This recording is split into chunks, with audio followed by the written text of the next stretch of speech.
Bonjour à tous et à toutes. Aujourd'hui, j'aimerais vous parler de l'impact des réseaux sociaux. Comment moi ça m'a impacté et comment ça impacte sur la santé mentale et comment je découvre petit à petit à quel point c'est impactant en fait. Alors les réseaux sociaux, moi j'ai commencé à les utiliser, notamment Facebook. Comme je suis de la génération 90, vers mes 14 ans à peu près, 14-15 ans, j'ai commencé à me mettre dessus, je crois. Donc voilà, hein, au début, on découvre ça, on trouve ça génial. Euh, Ça fait à peu près du coup 15 ans que je suis sur les réseaux sociaux. Et on peut trouver ça anodin. Je veux dire, aujourd'hui, c'est la norme. Aujourd'hui, c'est quelque chose de... Voilà, limite, t'es pas sur les réseaux, t'es un peu un extraterrestre, quoi. Mais je pense qu'il y a quand même une prise de conscience collective à ce niveau-là, et c'est pour ça que j'en parle. C'est que, en fait, moi, les réseaux sociaux, ça m'a beaucoup impacté parce que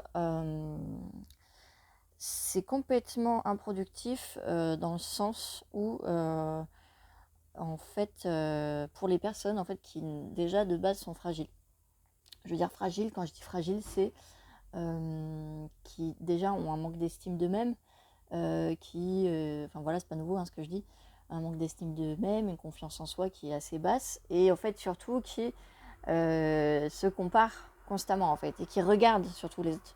En fait, ce qu'on fait dans les réseaux sociaux, c'est qu'on ne fait que regarder l'autre. On regarde l'autre, on regarde l'autre, et on passe notre temps à regarder les autres en fait. Et moi, je pense que j'ai pris conscience que je faisais ça, et il n'y a pas longtemps, hein, et petit à petit, alors c'est bien de regarder les autres, mais au bout d'un moment, ça prend tellement d'espace dans sa tête, dans son cœur, parce qu'en fait, on se compare aux autres. Moi, personnellement, du coup, en tant que personne un peu hypersensible, je vais me comparer vachement plus facilement, alors que j'ai pas besoin des réseaux pour me comparer, hein. Suffit de...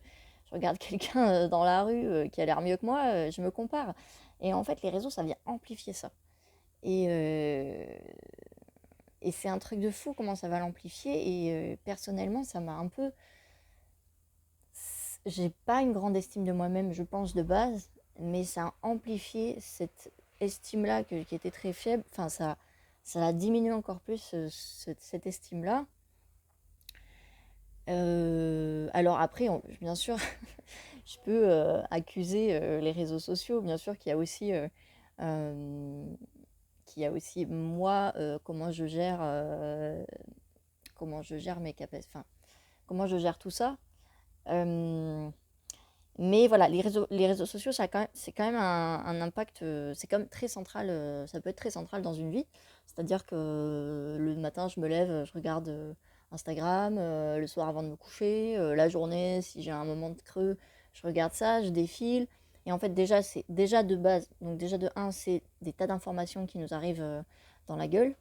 On est là, et puis en fait, donc déjà, notre capacité de concentration, elle diminue à balle. C'est-à-dire que... Et puis on est déconnecté de notre corps à ce moment-là. Et ensuite, on regarde la vie des autres. Donc déjà, il y a deux points négatifs. C'est la concentration qui diminue et notre estime de soi qui baisse. Moi, c'est ce que ça me fait. Après, peut-être que à force de... En ce moment, je suis vraiment dans une redécouverte de moi-même et tout. Et donc, du coup, j'apprends à utiliser cet outil différemment. Donc, ce que j'ai fait pour ça, parce que j'aime pas dire que ce qui va pas, et j'aime bien dire aussi les solutions qui peuvent, évidemment qu'il y a des solutions par rapport à tout ça. Ce que j'ai fait, c'est que j'ai désinstallé Instagram pendant 1 ou 2 semaines. Au début, je ressentais un manque, vraiment. C'était dur, en fait, pour moi. J'ai remis, parce que comme à côté, je fais de la musique, donc je devais poster des publications, bref. J'ai remis, je me suis un peu mis dedans. J'ai redésinstallé, j'ai remis. Et la troisième fois où j'ai désinstallé, j'ai plus ressenti le manque. Mais c'est vraiment comme arrêter la cigarette, quoi. Il y avait vraiment... Donc je pense que c'est pas nouveau ce que je dis. Évidemment, c'est un impact addictif, mais mais voilà, pour moi, c'était important de parler de ça et de partager ça parce qu'il y a vraiment en fait, on ouvre Instagram et puis voilà, on a comme un peu un livre qu'on ouvre et là, avec la grande lumière et puis on voit la vie des gens et en fait, on a l'impression que la vie des gens, elle est vachement mieux que nous, elle est mais en fait, on ne cesse de se comparer alors que si ça se trouve, la personne, elle a posté une vidéo, mais ça se trouve là, actuellement, elle est juste en train de galérer, d'être en panne sur l'autoroute. Qu'est-ce qu'on en sait? Et voilà quoi.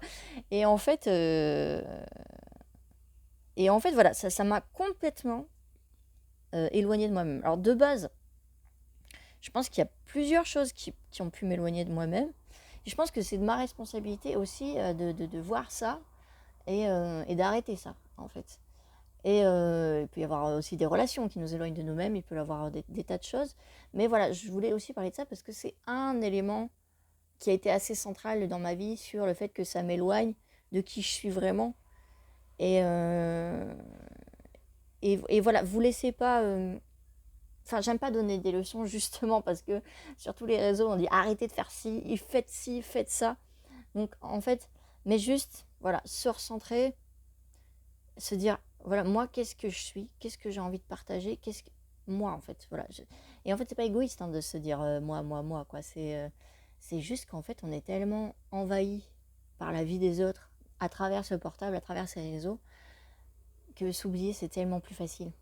Et c'est tellement plus facile là d'être aigri derrière son portable à mettre des commentaires d'aigri là. Je sais pas, je vois tous les commentaires des fois. Ouais, gna gna gna gna gna. Bah, c'est trop facile de faire ça. C'est trop facile. Genre juste éteins ton portable, enlève les réseaux sociaux. Alors, vous allez me dire, je suis sur YouTube.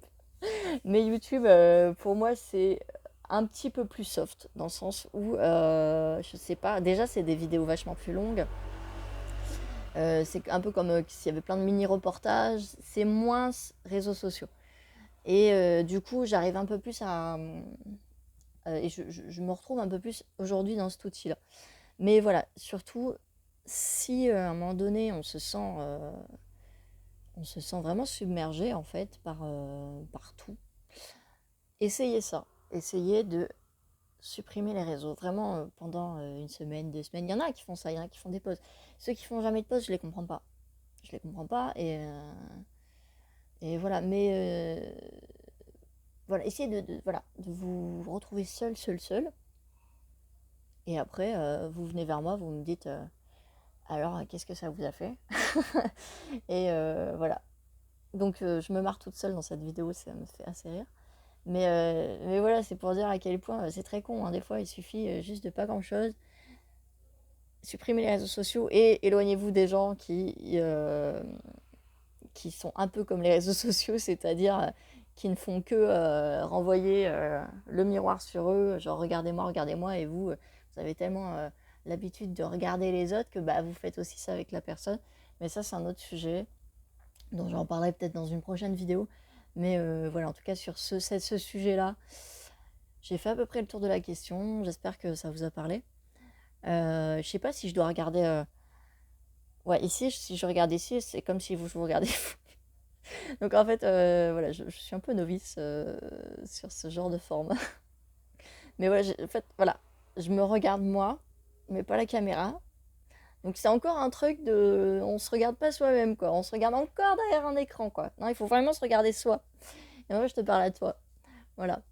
C'était la minute fantaisie de la vidéo. Bah écoutez, je vous souhaite une très bonne journée ou soirée ou nuit si vous êtes en plein milieu de la nuit ou en plein milieu de la journée, j'en sais rien.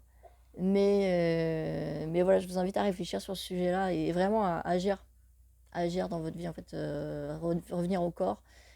Et les écrans, essayez de les utiliser, mais d'une manière plus consciente. Voilà. Bisous!